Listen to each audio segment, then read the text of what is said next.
Okay, so I want to pick out some boulders. I want to do a retaining wall, and I want to use like 2 to 3 foot boulders. And it's going to be 80 feet long, so that's quite big, so I don't want to pick the most expensive ones. But I want them to look how I want them to look. And you're doing this for, you're looking out here for a client? Yeah, I'm looking here. I'm looking for one of my clients that's in Poway, and I need to get a bunch of boulders to do a low retaining wall. Just like a natural one, we want to go with something rustic. The desert sand, I don't love it for that. I want to go more like woods and rustic, so I like the colors in this, but the sharpness, I don't really like the sharpness of these stones because they have kids and I want the kids to play on them.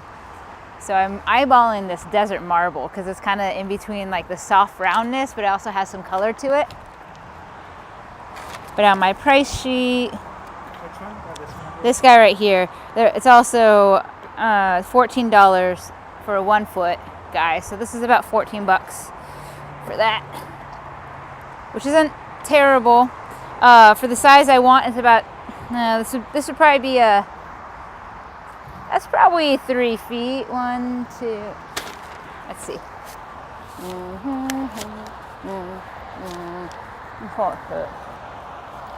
6-inch hand, more or less. So it's about a 3 foot boulder. That'd cost me $260. So versus if I went with the other type, it's $169. So it's about $100 more a boulder if I want the type that I want. On over 80 feet, that's going to be quite a big increase in material. So I'll have the client choose. I'll bring a sample of both and let them know the cost difference. But I like this desert marble. And does the client normally like give you an idea of what type they're looking for, or most often do you just kind of run with your design plan and then you kind of introduce them to what your vision is and the cost of each thing? Yeah, in terms of whether the client leads the design choices or material choices, it really depends. Some clients really know what they want. Most clients have an idea of what they want, but they don't know the specifics of the material, so they kind of lean on me to present them with options. But you don't want to give them too many options either, because then people get overwhelmed with it. So like having 1, 2, or maybe 3 options is just enough. So let's see. That would be my choice. I'm going to take a photo of this so I can send it to them.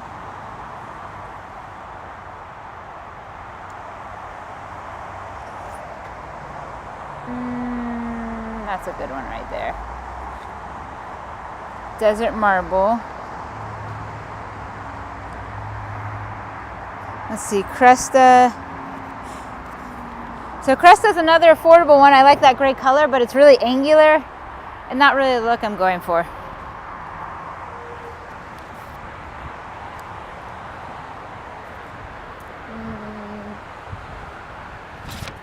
How many times do you find yourself out here at this stone and boulder? So, it depends how often. I mean, there's a lot of stone yards. I like to go to this one because it's close to me. But there's also one in Fallbrook, and there's one in Lemon Grove I go to. But going out to material yards, it depends on if I'm in active construction. Then it could be like once or twice a week, or like every other week or so. But if I'm just in design phase, like once a month. Depends on like where I am with what projects. We can go look at some decomposed granite.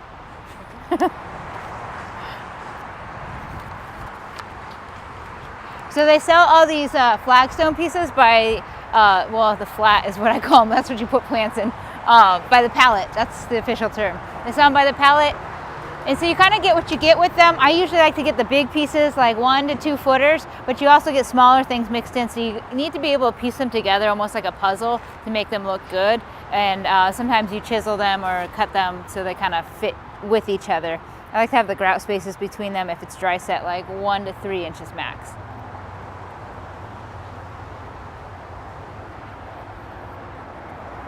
Well, I got distracted. This isn't DG, but I want to do something like this for a client, and I would suggest that we just buy either half a pallet, probably because it's a small area.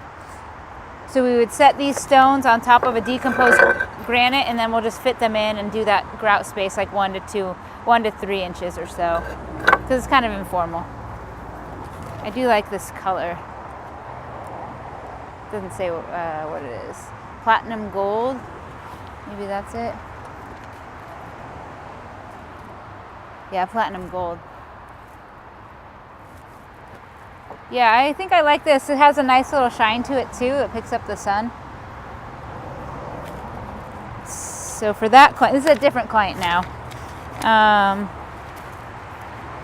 Let's see. How many clients do you normally are working on? Like, how many projects are you working on all at once, or does it get kind of hectic when you do come with like multiple ideas and multiple visions, and like which one is which?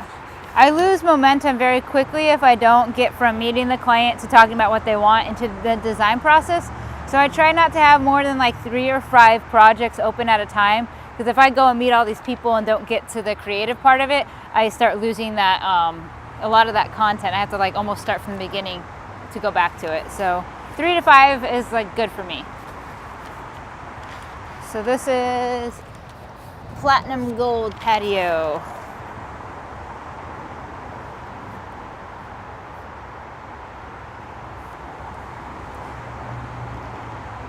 Roseman.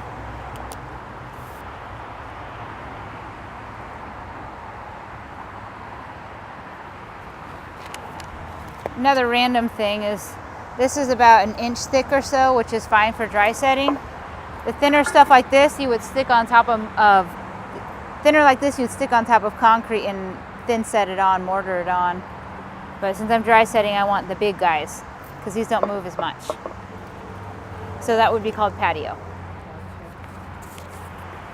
So that's too small of a sample, but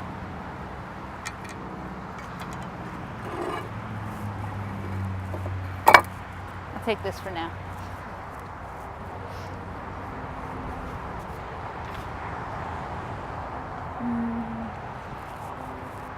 So now I want to pick a decomposed granite that goes with the stone. Desert Gold's kind of the standard one. I actually like it. It's popular.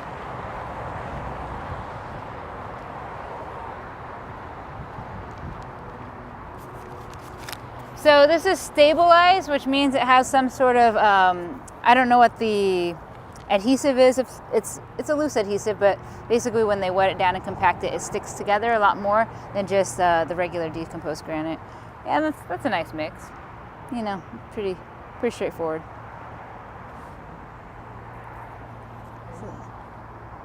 Or I could do grays. This is kind of cute.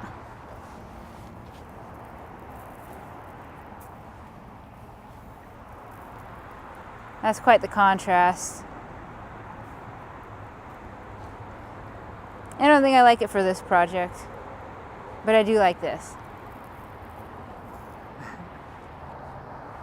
Plaster sand, no thanks. I'm gonna just suggest Desert Gold. They have like a bunch of different ones too that we can do, but why reinvent the wheel if it looks good, you know?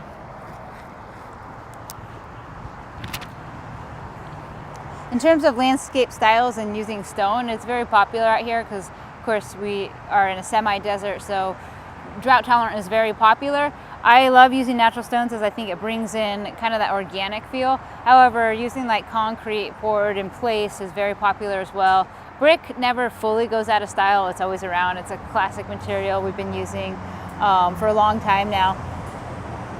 But in terms of what I'm seeing the most is I feel like people are either leaning towards modern, which is very clean lines and maybe using concrete and river rock or Mexican beach pebble in that kind of modern theme, or they want a more rustic, which is organic flagstone and maybe some like Dos Rio, like small cobble, dry creek beds.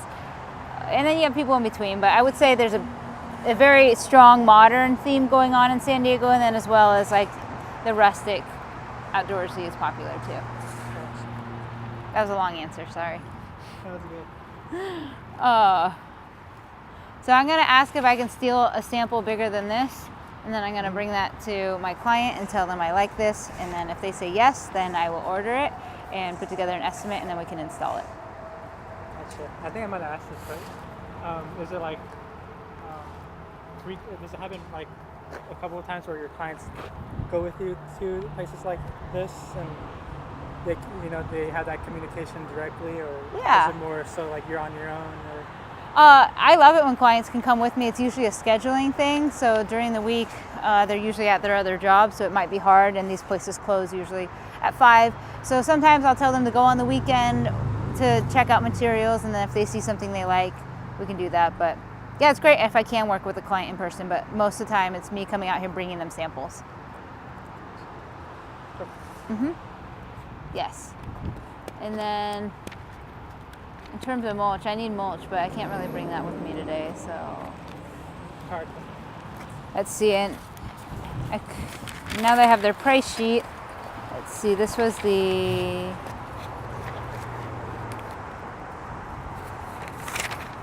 Platinum Gold Patio. I don't see it here. Bulk bin. Oh, that's bulk bin. Platinum Gold Patio. Quartzite, sandstone, slate.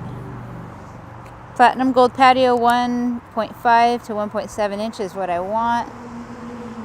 It's about $629 for the pallet. So in terms of cost for flagstone, it's a little more on the high end. I could get other flagstone. Well, that's thinner though. They sell it by weight typically. So I don't think it's a terrible price.